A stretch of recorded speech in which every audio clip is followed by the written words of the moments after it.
រឿងនិទានខ្មែរនេះគឺជាសាច់រឿងខ្លីបែបជំនឿអរូបិយៈនិងការអប់រំដែលរៀបរាប់អំពីអាថ៌កំបាំងនៃស្ពានមួយកន្លែងដែលអ្នកភូមិតែងតែហៅថាស្ពានជើងកបរឿងកំហឹងភិឃាតកាលពីដើមឡើយស្ពានអូដំបងគឺជាស្ពានឈើចាស់មួយដែលអ្នកភូមិប្រើប្រាស់សម្រាប់ឆ្លងកាត់ទៅមកយ៉ាងមមាញឹកប៉ុន្តែក្នុងរយៈពេលប៉ុន្មានឆ្នាំចុងក្រោយនេះស្ពាននេះបានប្រែក្លាយទៅជាកន្លែងដ៏គួរឲ្យខ្លាចបន្ទាប់ពីមានគ្រោះថ្នាក់ធ្លាក់ទឹកស្លាប់មនុស្សជាបន្តបន្ទាប់ជាពិសេសគឺនៅពេលយប់ដែលមានភ្លៀងធ្លាក់ខ្លាំងវាកើតឡើងដោយសារគំនុំនិងការក្បត់ដែលធ្វើឲ្យប្រលឹងនៅទីនោះសាហាវយង់ខ្នងបំផុតបើតាមជំនឿអ្នកភូមិរាល់ពេលដែលមានមនុស្សស្លាប់ដោយគ្រោះថ្នាក់នៅទីនោះប្រលឹងអ្នកស្លាប់មិនអាចទៅណាឆ្ងាយបានឡើយពួកគេត្រូវនៅយាមស្ពាននោះរហូតតតែមានអ្នកថ្មីមកជំនួសតំណែងនេះហើយគឺជាប្រភពនៃពាក្យថាជើងកបកាលពីជាង50ឆ្នាំមុនទីនោះគឺជាកន្លែងដែលមាននារីម្នាក់ជាស្រីស្អាតប្រចាំភូមិឈ្មោះនាងរចនាត្រូវបានគេលបួងយកទៅសម្លាប់យ៉ាងអយុត្តិធម៌រចនាបានលង់ស្រឡាញ់បុរសម្នាក់ជាកូនអ្នកមានអំណាចប៉ុន្តែនៅពេលដឹងថានាងមានផ្ទៃពោះបុរសនោះខ្លាចខូចកិត្តិយសក៏បានលបួងនាងមកជួបនៅមាត់អូរណាពេលពាក់កណ្ដាលអាធ្រាត្រគេមិនត្រឹមតែមិនទទួលខុសត្រូវទេថែមទាំងបានប្រើកំបិតចាក់សម្លាប់នាងហើយយកសពទៅចងភ្ជាប់នៅដុំថ្មរួចទម្លាក់ចូលទៅបាតអូរដើម្បីកុំឲ្យសពអណ្ដែតឡើងមកវិញរចនាស្លាប់ទាំងកំហឹងស្លាប់ទាំងកូនក្នុងផ្ទៃនិងស្លាប់ដោយការឈឺចាប់បំផុតប្រលឹងរបស់នាងត្រូវបានឃុំឃាំងដោយមន្តអាគមរបស់គ្រូខ្មោចដែលបុរសម្នាក់នោះជួលមកដើម្បីកុំឲ្យវិញ្ញាណនាងតាមចងកំហឹងគេបាននាងត្រូវបានបង្ខំឲ្យនៅយាមបាតអូរនោះមិនអាចទៅចាប់ជាតិបានឡើយរចនាคล้ายជាខ្មោចសាហាវដោយសារតែនាងស្លាប់ទាំងមានផ្ទៃពោះតាមជំនឿខ្មែរខ្មោចតៃហោងទាំងម្ដាយទាំងកូនហៅថាខ្មោចប្រាយក្រឡាភ្លើងគឺមានឫទ្ធិបារមីសាហាវជាងខ្មោចធម្មតាជាច្រើនដងនាងមិនអាចទៅសងសឹកឃាតករផ្ទាល់ដៃបានព្រោះនាងត្រូវបានឃុំដោយយន្តការពារនាងក៏ចាប់ផ្ដើមបញ្ចេញកំហឹងទៅលើអ្នកដែលឆ្លងកាត់ស្ពាននោះ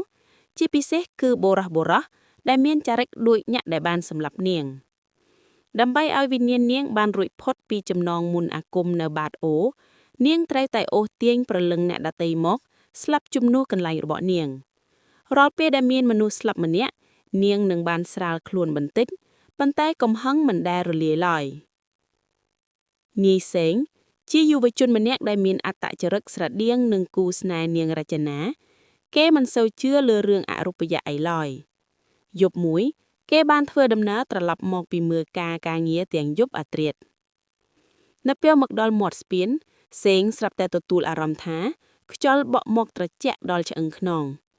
សំឡេងកង្កែបយំកង្រំរំពងស្រាប់តែស្ងាត់ជ្រុងបាត់ភ្លាមនោះក៏មានអបចុះយ៉ាងក្រាស់សឹងតែមិនមើលផ្លូវបានសម្រែកហៅឮសូរតិចតិចចេញពីក្រោមស្ពានហើយឈ្មោះគេយ៉ាងច្បាស់មានពន្លឺពន្ចិនពន្លឺក្រហមឆ្អៅដោយពន្លឺភ្នែកខ្លានៃចុងស្ពានម្ខាងទៀត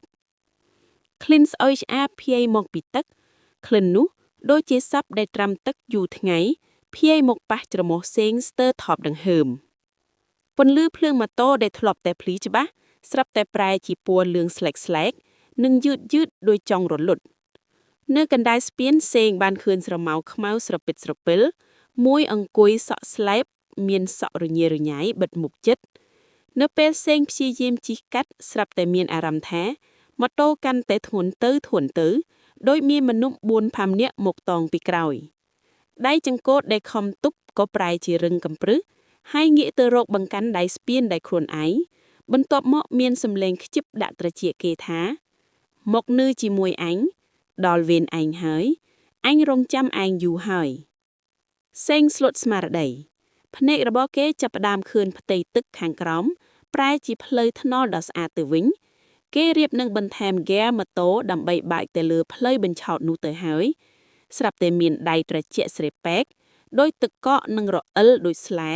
លូចេញពីក្រោមស្ពានមកចាប់កង់ជើងគេសេងបានងាកទៅមើលក្រោមក៏ឃើញផ្ទៃមុខសស្លែក ភ្នែកលៀនចេញមកក្រៅ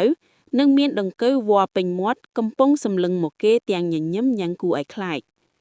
ខណៈពេលនោះស្រាប់តែមានដៃមួយខាងមកទាញស្មារបស់គេយ៉ាងខ្លាំងនោះគឺជាតាពៅដែលជាអ្នកយាមស្រែនៅក្បែរនោះសំណាងល្អដៃតាពៅស្រែកដាស់សតិតន់កុំអីរាងកាយរបស់សេងប្រហែលជាคล้ายជាសពហើមស្អីនៅបាតអូដើម្បីរងចាំងញាក់ចំនួនម្នាក់ទៀតបាក់ទៅហើយញាក់ភូមិតែងតែនិយាយថាបើយប់ណាមានក្លិនផ្ការំដួលលាយឡំនឹងក្លិនស្អុយឈាមភាយមកតាមខ្យល់នោះមានន័យថានាងរចនាកំពុងតែចេញអង្គុយលើបង្កាន់ដៃស្ពានសុទ្ធសក់វែងអន្លាយរបស់នាងដើម្បីរងចាំជើងក៏បន្ទាប់ហើយតាមពិតទៅស្ពាននោះទ្រុឌទ្រោមខ្លាំងគ្មានភ្លើងបំភ្លឺនិងកោងខ្លាំងពេកហើយតាពៅបានប្រាប់សេងថាជើងកបវាមិនសាហាវដោយការធ្វេសធ្វាត់របស់យើងឡើយបើស្ពានងងឹតយើងត្រូវបន្ថែមការប្រុងប្រយ័ត្នឲ្យបានខ្លាំងបើស្ពានបាក់យើងត្រូវរួមគ្នាជួសជុលកុំទុកឲ្យវាស៊ីជីវិតមនុស្សបន្តទៀតក្រោយមកញាក់ភូមិបាននាំគ្នាដាក់ភ្លើងបំភ្លឺនិងសាំងបង្កាន់ដៃស្ពានឲ្យរឹងមាំឡើងវិញចាប់តាំងពីពេលនោះមកគ្រោះថ្នាក់ក៏ត្រូវបានកាត់បន្ថយនិងពាក្យថាស្ពានជើងកបក៏សាបរលាបទៅតាមពេលវេលាដោយជំនួសមកវិញដោយស្ពានដែលមានសុវត្ថិភាពសម្រាប់រាល់គ្នា